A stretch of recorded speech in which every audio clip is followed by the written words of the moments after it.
Hello traders, welcome to my channel. My name is Avar Patil back video और understanding market behaviour का new episode है। पूरी playlist है जहाँ पे हमने मार्केट के बिहेवियर को समझा। मार्केट खत्म होने के बाद उसको एनालाइज करने से बहुत सारी मिस्टेक्स पता चलती है, क्या सही किया क्या गलत किया। एक रिव्यू होना बहुत ज़रूरी है। लाइव स्ट्रीम पे तो हम एनालाइज करते ही है, करंट सिचुएशन करते हैं, बट लाइव स्ट्रीम खत्म होने के बाद जब एक पूरा कंप्लीट मार्केट देखते हैं तब हमारे ट्रेड्स को रिव्यू करके अगले टाइम ऐसे गलतियां ना हो, अगले टाइम ऐसा मार्केट्स आता है तो हम रेडी रहे, इसकी एक प्लानिंग होती है। क्योंकि मार्केट जो बिहेवियर है वो रिपीट करते रहता है, नो डाउट चेंज होता है कुछ टाइम बाद, बट जो चीज़ें सेटअप्स है, क्योंकि लोग इस पे ट्रेड करते हैं, लोगों को ये लेवल्स ये साइकोलॉजिकल चीज़ें याद रहती है और लोग सिमिलरली इस पे अगेन एंड अगेन ट्रेड करते हैं। सो ये काफ़ी हेल्प होता है और ये सीरीज आपको काफ़ी हेल्प करेगी इन फ्यूचर। ठीक है, तो स्टार्ट करते हैं। मॉर्निंग अगेन यहाँ पे जो ट्रैप्स बने, ठीक है, जो ब्रेकआउट हुआ, रेजिस्टेंस तोड़ा, ट्रैप बना और क्रैश हुआ। नो डाउट बहुत लोगों ने ये ट्रेड लिया, मुझे 50-60 स्क्रीनशॉट तो आए थे, सेम ट्रेड पे प्रॉफिट बनाया। ठीक है, ग्रेट। सेटअप यूजुअली इतने जल्दी नहीं बनते, बट 10 बजे के बाद बन चुका था। एक्चुअली हम 10 बजे के बाद ही लाइव स्ट्रीम आते हैं और ये सेटअप भी अगर आप देखोगे 10 सवा 10 को बन चुका था, जो कि हमारा यूजुअली स्ट्रीम आने का टाइम होता है। ठीक है, अब इसके बाद जो है मार्केट फिर सपोर्ट से रेजिस्टेंस चलता गया, साइडवेज हो गया। अब यहाँ पे एक अगला ट्रेड हम इसके बारे में मैं आपको बताना चाहूँगा। ठीक है, इसमें क्या हुआ, पहली चीज़ इसने यहाँ से ब्रेकआउट किया। हम ब्रेकआउट पे ट्रेड नहीं करते क्योंकि यहाँ पे बायस को ऑलरेडी प्रॉफिट था, तो हमने वेट किया और यहाँ पे एक ब्रेकआउट फेल हुआ। ठीक है, ये ब्रेकआउट फेल हुआ, हमने यहाँ पे भी ट्रेड नहीं लिया, यहाँ पे काफ़ी लेट हो चुका था। अगर हम यहाँ पे लेते तो समझ सकते थे, लेकिन यहाँ पे लेट हो चुका था तो हमने ट्रेड नहीं लिया और वेट करते गए। अब यहाँ पे जब मार्केट ये ऊपर आया मैंने तुरंत बाय किया, क्योंकि मुझे ये एक चीज़ लगी कि अगर यहाँ पे ब्रेकआउट फेल हुआ है यानी बायर्स का स्टॉप लॉस खाने गया था, मार्केट स्टॉप लॉस हिट करके मार्केट वापस रैली करेगा, एटलीस्ट ये लेवल तक हो सकता है और उसके बाद में भी कुछ प्राइस एक्शन दूसरा बनाए। मैं दूर की नहीं सोचता, मैं बस प्रेजेंट की सोचता हूँ। तो यहाँ पे उस बेसिस पे मैंने यहाँ पे ये ट्रेड लिया था, लॉन्ग किया। मार्केट गया ऊपर, थोड़ा होल्ड किया, फिर ऊपर गया, ये रेजिस्टेंस से रिजेक्शन लिया, फिर ऊपर गया, फिर वापस ब्रेकआउट करने की कोशिश की। लेकिन जैसे ही इसने ये डे हाई ब्रेक किया, रिटेलर्स जैसे ही मार्केट में बाय ऑर्डर डाले तुरंत अगले मिनट पे क्रैश किया। हमारे पास क्या ट्रिक होती है, ट्रेलिंग स्टॉप लॉस की। ये क्रॉस होने के बाद बहुत लोगों ने यहाँ पे ट्रेलिंग स्टॉप लॉस लगाया था और यहाँ पे इट हुआ ब्रेक इवन ट्रेड बोल सकते हो। कुछ लोगों ने ये टॉप पे ही प्रॉफिट बुक कर लिया, तो डिपेंड करता है पर्सन टू पर्सन किसने कैसे मैनेज किया। बट सिस्टम में अगर आप स्टॉप लॉस भी लगाते तो 2 रुपये का स्टॉप लॉस हिट होता, अगर आप ट्रेल करते तो एंट्री पे कॉस्ट निकलते, अगर आप क्योंकि रेजिस्टेंस लेवल ब्रेक हुआ है इसके नीचे ट्रेल करते तो आपके पास थोड़ा बहुत प्रॉफिट होता। तो ये डिपेंड पर्सन टू पर्सन करता है कि वो कैसे ट्रेड मैनेज करता है। इसके बाद हमने कुछ ट्रेड नहीं किया, इसके बाद हम वेट करते गए और वॉलेटिलिटी यहाँ पे बहुत बनती गई। बैंक निफ्टी को भी अगर आप रिव्यू करते हैं तो similar Nifty bank Nifty similar चल रहे थे।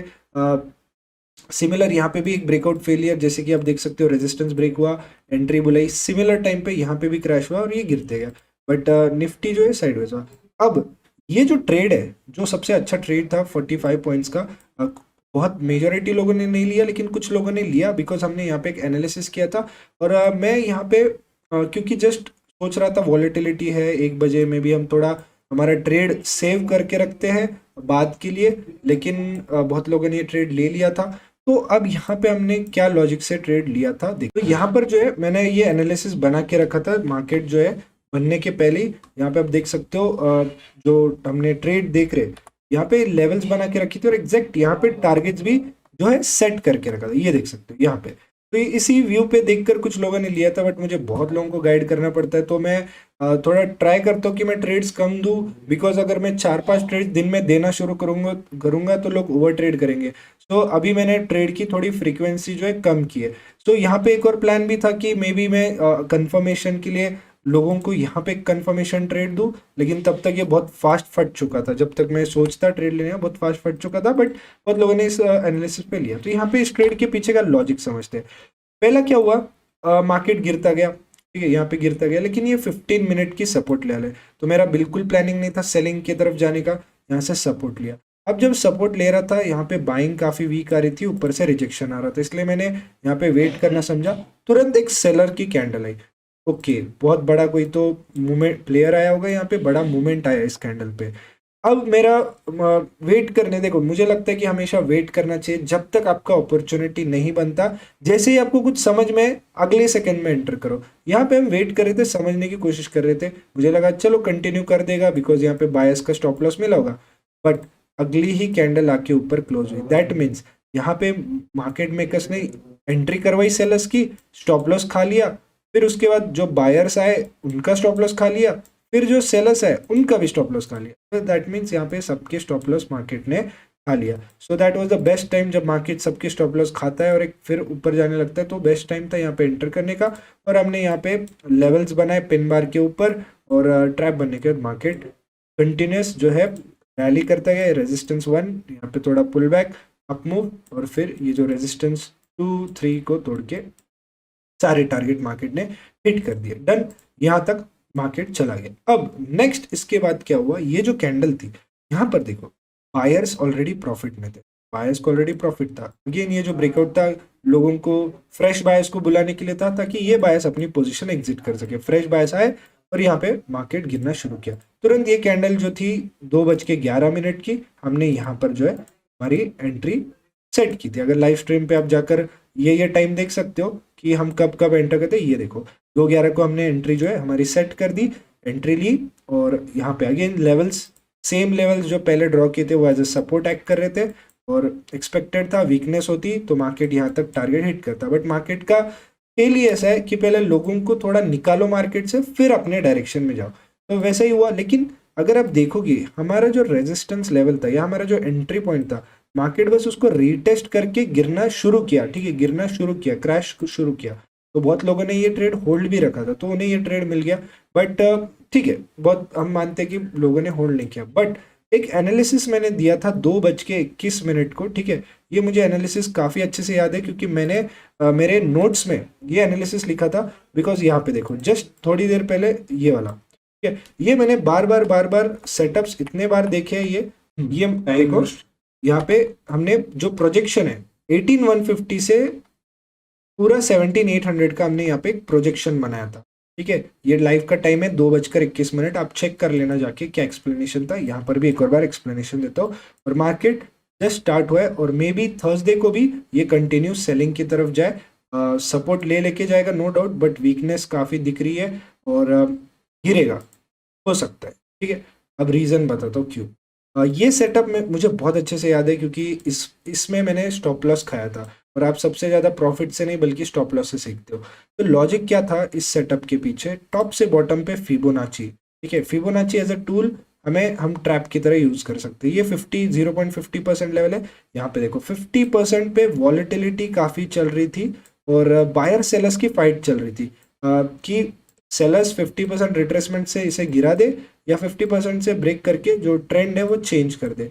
ये फाइट चल रही थी, क्रूशियल लेवल पे था। मार्केट ने क्या किया, यहाँ पे ब्रेकआउट दिया। ठीक है, मार्केट ने क्या किया, यहाँ पे 50% के ऊपर ब्रेकआउट दिया, 18,150 की लेवल को तोड़ा, और बाद में तोड़ने के बाद यहाँ पे ऊपर चला गया। अब एक ब्रेकआउट ऐसा होता है जहाँ पे लोगों को एंट्री नहीं मिलती, इट्स वेरी क्विक, लोग फोमो हो जाता है, लोगों को फोमो हो जाता है, ब्रेकआउट उसे बोलते हैं। बट इतना बड़ा कंसोलिडेशन करने के बाद मार्केट 1 घंटा वहां पे बैठा रहा कि आ जाओ, मैं यहाँ पे बैठा हूँ, आप सब लोग बाय करो ताकि हम ऊपर रैली कर पाए। क्या ऐसा होता है, क्या बड़े प्लेयर्स आपको एंट्री करने देंगे ब्रेकआउट के बाद? नहीं। उन्होंने क्या किया, आपको 1 घंटे तक वेट कराया ताकि एवरी सेलर हो, एवरी जो भी रिटेलर हो बाइंग पोजिशन में यहाँ लग जाए। और जैसे ही 18,150 की लेवल क्रॉस हुई या 148, ये जो भी ये ब्रेकआउट रेजिस्टेंस की लेवल है 148 है, जैसे ही क्रॉस हुई मार्केट स्टार्टेड क्रैशिंग। और उसके बाद ट्राई भी किया थोड़ा ऊपर जाने का, रिजेक्शन, स्ट्रॉन्ग रिजेक्शन के पॉइंट देखो 30 पॉइंट का रिजेक्शन है ये 15 मिनट पे, और फिर कंटिन्यू किया। हो सकता है कल गैप डाउन भी खुल जाए। ठीक है, इसमें लर्निंग जो हमें मिली वो मिलती है कि जब भी एक ब्रेकआउट होता है तो ब्रेकआउट शुड बी क्विक, किसी को एंट्री का मौका नहीं मिलता। आपको अगर इस सपोर्ट में बैठे रहते हैं तो ही आप एक ब्रेकआउट कैप्चर कर सकते हो, जब आप एक सपोर्ट पे बाय करते हो। जब एक ब्रेकआउट पे बाय करते हो और आपको ब्रेकआउट पे बाय करने का मौका मिल रहा है तो समझ जाओ ब्रेकआउट नहीं है, क्योंकि जेन्युइन ब्रेकआउट जो बड़े प्लेयर्स क्वांटिटी डालते हैं उस ब्रेकआउट में एक रिटेलर को एंट्री करने का मौका नहीं मिलता। जैसे कि ये वाला, ये एक ब्रेकडाउन तक कहाँ, यहाँ पे आपको एंटर करने का मौका मिला कंफर्मेशन कहाँ आ रहा है, कंफर्मेशन इस लेवल के नीचे आ रहा है। अगर आप यहाँ एंटर करते हो, स्टॉप लॉस देखो कितना बड़ा लग रहा है, या स्टॉप लॉस कितना बड़ा लग रहा है, और कैंडल की लेंथ देखो 4 मिनट लगे क्रैश होने को। तो this is actual selling pressure, ठीक है, ये एक्चुअल सेलिंग प्रेशर होता है, वर्सेस जो नकली सेलिंग प्रेशर होता है, ये वाला नकली सेलिंग प्रेशर। 1 घंटा लिया, कुछ गिर नहीं पाया, लेकिन एक्चुअल सेलिंग प्रेशर देखो ऐसा होता है। तो ये हमने प्रिडिक्ट भी किया था, और ये भी जब ट्रेड दिया था मैंने, तब टारगेट जो है मैंने ऐसे ही लगा के रखे थे 46 पॉइंट्स के, और अगर आप होल्ड करते तो ये टारगेट्स मिलते हैं। But again it's all about एक आपकी साइकोलॉजी कितनी है होल्ड करने की, या आप कितना होल्ड कर सकते हो। वेनसडे था, थीटा डीके ज़्यादा था, तो समझ सकते हैं बहुत लोग होल्ड नहीं किए। That is also a good part. एक ऑप्शन सेलर होते, कॉल शॉर्ट करके रखे होते, तो आप होल्ड भी कर सकते थे। बट ठीक है, जो हो सकता था उसके बारे में बात करके फ़ायदा नहीं है, जो हुआ उसके बारे में बात करनी चाहिए। तो कुछ लोगों ने ये ट्रेड लिया, कुछ लोग कैप्चर कर पाए, कुछ लोग नहीं कर पाए, लिव इट। अब कल के मार्केट की प्लानिंग क्या हो सकती है, कल के मार्केट की प्लानिंग यहाँ पे देखते हैं। फिलहाल बायर्स को इसने जो यहाँ पे भी अपमूव आ रहा था, वीकनेस देखो, ये वीकनेस काफ़ी है इसमें, ठीक है, वीकनेस काफ़ी इस बाइंग प्रेशर में। और पिन बार 15 मिनट पे बनाया है, ब्रेकआउट फेल हुआ है, और जो यहाँ पे मैंने प्रोजेक्शन बनाया था, ठीक है, यहाँ पे जो प्रोजेक्शन बना है 17,800, मे बी यहाँ तक आने वाले वीक में मार्केट हमें देखने, जो भी होता है फ्यूचर की बात है, लेकिन फिलहाल हम लेवल्स हमारे पास है। हो सकता है मार्केट इस जोन के अंदर भी साइडवेज हो जाए, थर्सडे क्योंकि एक्सपायरी है, साइडवेज हो जाए और फिर रैली करना स्टार्ट किया। जो भी है कल लाइव आ जाऊंगा मैं 10 बजे, मिलते हैं, ठीक है। Thank you for watching this video, see you tomorrow.